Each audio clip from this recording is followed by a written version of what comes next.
부모님이 자녀한테 뭐 생활비나 교육비 이렇게 지원하는 거요. 아, 정말 흔하잖아요. 네, 그렇죠. 아주 일반적이죠. 근데 이런 되게 평범해 보이는 금전 거래가 나중에 예상치 못한 증여세 폭탄이 될 수도 있다. 혹시 이런 생각 해보셨어요? 아, 맞습니다. 실제로 그런 사례들이 있어요.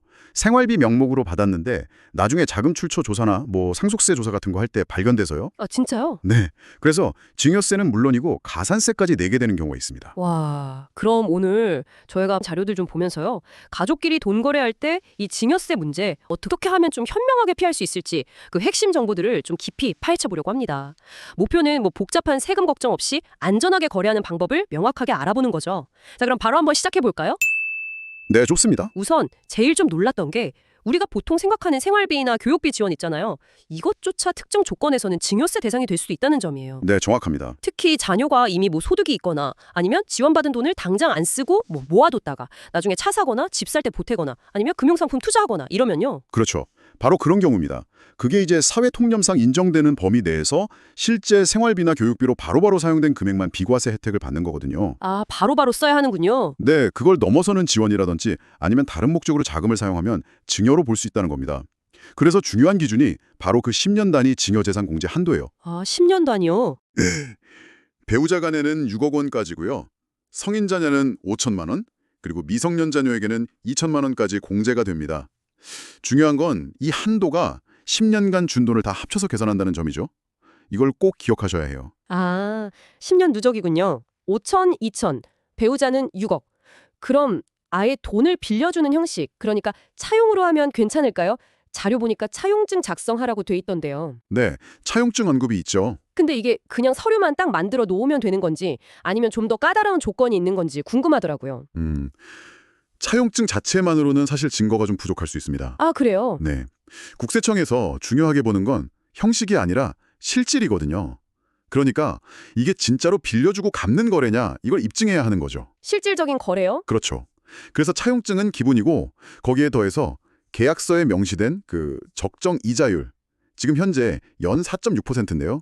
이 이자를 실제로 정기적으로 지급하고 그 금융거래 내역을 명확하게 남겨두는 것이 정말 중요합니다. 이자까지 실제로요? 와, 4.6%? 네, 이게 바로 증여가 아니라 이건 빌려준 거다. 이걸 증명하는 가장 확실한 방법입니다. 이 4.6%는 세법에서 정한 이자율이고요. 아, 그렇군요. 미리 좀 계획해서 증여하는 절세 전략도 있던데요. 이거 되게 인상 깊었어요. 아, 네. 그 10년 주기 활용하는 거 말씀이시죠? 네, 자녀가 태어났을 때 2천만 원, 그리고 11살에 또 2천만 원, 그리고 21살, 31살에 각각 성인 공제 한도 5천만 원씩. 이렇게 10년 단위 비과세 한도를 잘 활용하면 총 1억 4천만 원까지는 세금 없이 줄 수 있다. 이런 구체적인 방법이 나와 있더라고요. 네, 맞습니다. 그게 이제 비과세 한도를 최대한 활용하는 방법이죠. 근데 만약에요, 이렇게 증여를 했는데 제때 신고를 안 하면요, 어떤 불이익이 있는 건가요? 뭐 그냥 나중에 걸리면 내면 되는 거 아닌가 싶기도 하고요. 아, 그게 그렇게 간단치가 않습니다. 증여세 신고 기한이 증여받은 날이 속하는 달의 말리부터 3개월인데 이 안에 신고를 안 하면요, 원래 내야 할 세금의 20%에 해당하는 무신고 가산세가 붙습니다. 20%요? 와. 네. 거기다가 납부지연 일수만큼 납부지연 가산세라고 해서 하루에 0.022%씩 또 추가로 붙어요. 와, 하루마다요? 네. 근데 더 큰 문제는요. 당장은 이게 안 드러날 수 있어도 나중에 자녀가 큰 자산을 살 때, 뭐 부동산 같은 거요. 그때 자금 출처 조사를 받거나 아니면 부모님이 돌아가셨을 때 상속세 조사를 받는 과정에서요. 과거 10년간의 미신고 증여 내역이 밝혀질 수가 있다는 겁니다. 아, 과거 10년치가요? 네. 그때는 이제 누락된 증여세랑 가산세 한꺼번에 내는 건 물론이고 그 증여했던 재산이 상속재산에 합산이 돼요. 그러면 상속세 부담까지 확 커질 수가 있습니다. 이야, 이거 정말 무섭네요.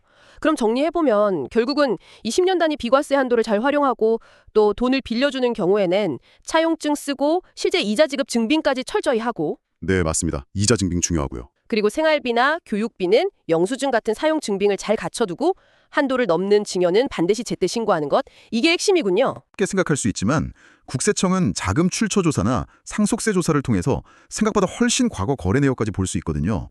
그러니까 증빙 자료 꼼꼼히 챙기고 정직하게 신고하는 것만이 나중에 생길 수 있는 세금 폭탄을 피하는 가장 확실한 방법이라고 할 수 있습니다. 신고 누락은 정말 언젠가 더 큰 부담으로 돌아올 수 있어요. 네, 오늘 이야기 나눈 것처럼 이렇게 세금 관련 위험을 관리하는 것도 정말 중요한데요. 여기서 한 걸음 더 나아가서 이런 질문도 한번 던져볼 수 있을 것 같아요. 어떤 질문일까요? 뭐랄까, 가족 간의 금전 거래를 이렇게 명확하게 문서화하고 심지어 이자까지 계산하면서 관리하는 것이 단순히 세금을 피하는 걸 넘어서요. 장기적으로 봤을 때 우리 가족 관계의 투명성이나 아니면 서로 간의 재정적 신뢰에 어떤 영향을 줄 수 있을까 하는 거죠. 긍정적일 수도 있고 어쩌면 좀 부정적일 수도 있고요. 의미 있는 질문이네요. 네, 이 부분은 각자 한번 좀 깊이 생각해 볼 만한 그런 여운을 남기는 것 같습니다.